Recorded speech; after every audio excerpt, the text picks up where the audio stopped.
Welcome, everyone, to the Deep Dive. Today, we're taking a closer look at a really interesting stack of sources. We'll be pulling out some key insights, maybe some surprising facts, too. Yeah, you know. We're going to navigate through domestic policy, focusing quite a bit on law and order. Then we'll jump into some pretty critical discussions on international diplomacy, specifically around a brutal conflict. And also the U.S. economic and political landscape. Right? Exactly, analyzing that whole picture. And our mission, well, it's really to guide you through these complex arguments. We want to lay out the what and, crucially, the why it matters from all this material, trying to give you a unique snapshot of, the current political and economic talk, help you understand the core arguments and the details that will bring it all to life. That's the plan. We've got a real mix, firsthand accounts of policy impact right here in D.C., perspectives on global conflicts, economic shifts. And it seems a lot of it centers around a recent interview with a prominent political figure. That's right. It ties a lot of these threads together. It's definitely a lot to cover, but very relevant stuff. Yeah. Okay, let's unpack this. So let's kick things off with something pretty striking from the source material. A recent visit to Union Station, right here in Washington, D.C. Okay. Now, the source describes it as a place residents reportedly avoided. It mentions things like vagrants and crazy people screaming at kids. Paints a picture of real public disorder. Not exactly welcoming. Not at all. But here's where it gets interesting, according to the source. It claims that in just 9 days, since a specific emergency order was issued by the president. In order allowing for quicker action on public safety issues, right? Exactly. Since that order, the source says the station looks a lot better and feels a lot safer. That's a remarkably fast turnaround being alleged. Yeah, and the source tries to back that up. What's fascinating here is how it directly links this action to numbers reported within those same 9 days in D.C. Okay, what kind of numbers? A reported 35% drop in violent crime. And get this, a 55% drop in robberies. Wow. Yeah. The source presents this, dramatic change as a direct result of the order. It uses it as a key example of its core idea that visible changes in public order can really shift perceptions and, well, the political story. So the underlying argument being built here is that lawlessness, this kind of disorder, it's fundamentally a question of political will. Is that it? Pretty much. The material argues that if you have the political will to enforce the law, even big cities can be made safe again, quickly. But the source also brings up the other side of that coin, doesn't it? The counter-argument. It absolutely does. It acknowledges that perspective, citing California Governor Gavin Newsom. He reportedly called the action an abuse of power. A power grab, too, I think. Yes, and all stunt for show. That viewpoint, as presented in the source, really highlights a major split in how leaders see executive action on safety. Right, and it makes you think, how do these completely different takes shape how the public understands whether a policy actually worked? The source even throws in a personal story about a previous bad experience at Union Station, mentioned kids being screamed at by homeless people. It uses that to underscore this perceived lack of common decency in public spaces, how it affects families. Yeah, those kinds of firsthand accounts, they really make the source's concerns feel more, well, tangible. And this sort of feeds into a broader critique in the source, aimed at certain Democratic policies. It asks pretty bluntly, why are Democrats doing this? Why is this a political strategy? Strong words. Very. It suggests they might be divorced from the communities that they allegedly serve. The argument is they don't get that residents want safety, they want to use public spaces, and that they feel terrorized by Democrat crime policies. It's a really sharp point the source makes, claiming a fundamental disconnect. And there's another layer here too, right? Questions about the crime data itself. Yes, the source touches on that. It mentions the D.C. police are being investigated for potentially manipulating their crime data. How so? Claims that, some crimes get reclassified, like maybe making a burglary look like just a disturbance. If that's happening, it obviously messes with our understanding of the real situation. Yeah, that would change things significantly. And beyond just the numbers potentially being off, the source talks about the practical impact, like these really long 911 wait times. Oh, right. It reports people saying, a lot of crime doesn't even get reported. Like, why bother calling about a robbery if it takes the police 45 minutes before they show up? That points to some serious strain on the system. Definitely. Huge strain on the beat cops. Systemic issues, regardless of any data questions. So, wrapping up this point, the solution offered in the source, Boils down to changing the balance. That's the phrase used, yeah. Defined as putting more good guys on the streets and taking more bad guys off the streets. Framed as a pretty straightforward fix for public safety. Okay, let's pivot now. Let's talk about something affecting pretty much everyone, the economy. Always a big one. Our source calls it the #1 issue in the United States for most voters.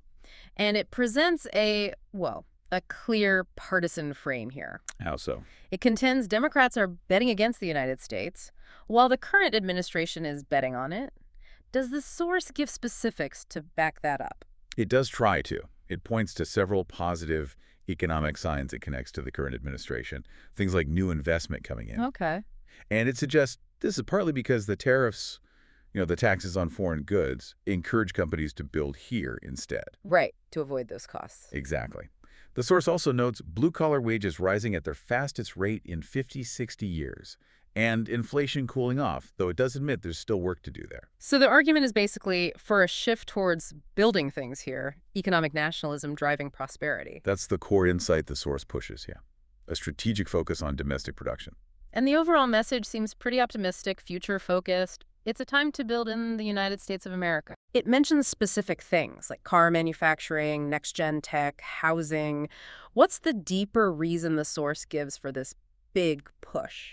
Well, this drive for self-reliance, as the source frames it, links directly to national security and economic independence. How so? It flags concerns about the U.S. relying on China for things like rare earths and magnets, which are vital for tech and defense. Critical stuff. Yeah, and also pharmaceuticals.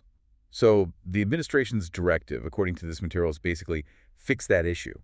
Make sure the U.S. depends on economic freedom and real prosperity in the long run. That's the connection the source makes. Okay, shifting again from wallets to the world stage, let's talk foreign policy, specifically Ukraine. A very tough situation. The source mentions a recent meeting with President Zelensky and shares a little icebreaker joke that was apparently used. Something like, "Mr. President, so long as you behave, I won't say anything." A bit of lightness, I guess, in a heavy context. Right. But the main goal, articulated in the source, is serious. Bring a 3.5-year, very brutal conflict to a stop. And then it makes a pretty bold claim about how the war started, or rather, wouldn't have started. It does. A very strong assertion. It claims the war would have never started if Trump had been president in 2022. Wow, okay. And it blames... It attributes the conflict directly to Joe Biden's war, citing perceived weak and provocative actions. It's obviously a highly critical take on the war's origins presented in the source. And the diplomatic style described for the current administration is different. No holds barred. Yeah, no BS diplomacy is the phrase used. The example given is President Trump calling Putin directly, even at like 1 in the morning Moscow time. So cutting through the usual red tape, then. Exactly. Bypassing the typical, often rigid diplomatic protocols, the source suggests this direct approach is more effective. And does it claim any results from this unconventional style? It does. The source argues this direct engagement has led to real progress. It states that Russians are now talking to the Ukrainians. About what specifically? About the details about what would be necessary on each side to stop the fighting. The material even makes the claim that we've made more progress in 3 months than the country had made in 3 years on trying to end the fighting. So positioning that direct leader-to-leader talk as the key. That's the argument, that it breaks stalemates. So what's the proposed path to peace, according to the source? It seems to center on getting Putin and Zelensky to meet directly, to break the logjam, even if not every single detail is worked out beforehand. And the main sticking points are? The source identifies 2 big questions lingering out there. Ukraine wanting security guarantees for the future, and Russia demanding certain pieces of territory. Those are presented as the core issues needing resolution. Okay. And what about the whole issue of who pays for European defense? That comes up too, right? Yes, it's a contentious point. The source uses GDP figures to argue its case. It cites the EU's GDP at $19.18 trillion, the UK's at $2.9 trillion. Compared to the U.S.? Compared to the U.S. at $29.8 trillion. So the argument's pretty blunt. Europe has the money to defend itself. And the expectation is? That Europe should take the leading role and carry the lion's share of the burden. Why? Because, as the source puts it, it's their continent.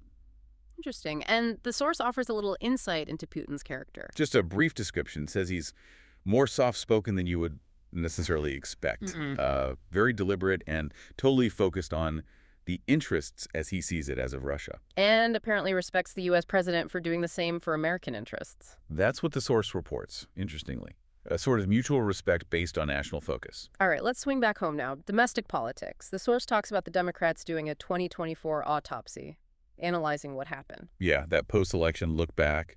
And apparently one idea floating around, according to the source, is that they need to be more like Trump in tone. Tougher. Using nicknames, that sort of thing. Exactly. Trying to emulate parts of his style. But the source isn't exactly endorsing that advice, is it? Not at all. It offers a pretty sharp critique. The advice given back, essentially, is stop sounding like crazy people and just be authentic. Arguing Trump's strength is his authenticity. Precisely. That his fundamental genius is that authenticity. So the source suggests Democrats should focus on being genuine, not mimicking tactics. And it gives examples of what it calls this craziness. It does. It points to the transgender issue, mentioning men playing women's sports as an example, and also the crime issue again. How so on crime? Accusing Democrats of calling Trump a fascist for taking action that in 9 days has dropped armed robberies by 55%. It connects these policy points to what it views as conflicting political messages. Okay. Now, diving into another really charged topic, immigration. The source uses a specific California example. Yes, it discusses the policy of giving commercial driver's licenses to illegal aliens who can't speak English. And presents that as a major concern. A very significant concern, yeah. Especially, it argues, when combined with the effects of sanctuary cities, places limiting cooperation with federal immigration enforcement. The source ties this directly to public safety risks. And it even details a specific tragic event. It does. It reports an illegal alien in California killed 3 innocent people in a car crash. And the alleged reason. Allegedly because he couldn't even read in the language the road signs are written in. Yeah. The source uses this horrific incident to back its broader claim that sanctuary cities are killing people by letting violent criminals, in its words, set up shop. It's a very stark, very direct accusation linking policy to tragedy. And the federal government might push back. According to the source, the administration is looking at a whole host of points of leverage against states like California to ensure they comply with the law. Leverage like what? Possibly pulling federal highway funds is mentioned as one option. It shows a potential federal-state conflict over these policies. The source also makes a pretty sweeping statement about the Democratic Party's priorities, doesn't it? It does. It talks about what it calls the fundamental craziness at the heart of the Democratic Party and makes the really controversial claim that they care more about low-wage foreigners than they do about their own people. That's a very direct, politically loaded assessment from the material we're looking at. Wow. Okay. And how does it connect immigration to other issues, like housing? It claims illegal immigration was the biggest issue in 2024 and argues it's the biggest driver of housing costs in some of these big blue cities. And the proposed solution or effect? It asserts that if you kick out illegal aliens, you'll see housing costs start to level off. It frames this as a stark choice. Republicans caring about citizens versus Democrats, according to the source, wanting to replace them with low-wage foreigners. Again, very pointed language from the source material. Shifting slightly, what about the future of political parties? Third parties, maybe? Elon Musk's name comes up. Yeah, the source mentions the idea of a third-party movement, and specifically Musk. But it shoots down a Wall Street Journal story about Musk backing its specific candidate in 2028, calls it completely fake. So, no third-party push from Musk, according to this source. What's the advice given to him? The advice reported in the source is pretty clear. Trying for a third party would be a huge mistake. Why is that? Because, the source argues, he's already perceived by the far left as on the side of the American right, because of his views on law and order, closed borders, making things in the United States. So the advice is? Basically, try to fix the Republican Party from the inside. Voice disagreements internally, don't split off. Interesting strategic advice there. What about voter trends? Any data mentioned? Yeah, the source cites the New York Times reporting that Democrats are in a voter registration spiral. A spiral. What are the numbers? Between 2020 and 2024, supposedly 2.1 million Americans ditched the Democrat Party, while the GOP gained 2.4 million. That sounds like a significant shift. It does. But the source adds a word of caution against complacency. It notes Democrats are still trying to register illegal aliens and, again controversially, claims they explicitly want them voting in federal elections. And mentions media headwinds, too. Right. Points to headwinds from the media as an ongoing challenge for Republicans, despite the registration numbers. Okay, before we wrap things up, the source also had some lighter notes, friendships, fitness. Yeah, just quick mentions. Close friendships within the cabinet, Marco Rubio and Pete Hegseth, named specifically, and also an administration-wide presidential focus on fitness. Little glimpses behind the scenes. Always interesting. And of course, there's mention of a big, beautiful bill. Hmm. The stated goals being lowering taxes for most folks and making it easier to build things in America. Aiming for. Aiming for safe, prosperous lives for Americans, as the source puts it. So yeah, what does this all actually mean for you, the listener? We've certainly covered a lot of ground today, from, very tangible policy impacts on city safety and the economy, right through to the huge complexities of global diplomacy and our own political shifts here at home. It's dense stuff. Definitely dense, but really important issues we've explored through the lens of these sources. Indeed. And maybe something to think about, given all these strong arguments we've discussed about political will, safety, prosperity, and the different views on how to get there. Yeah. Consider this. What kind of leadership and maybe what kind of citizen action do you think is really needed to, say, transform cities, ensure national security, build that economic independence we talked about? What's the role of active engagement in shaping these big national stories and trying to secure a future that works for everyone, especially considering the specific claims and policies we laid out today? A lot to chew on there.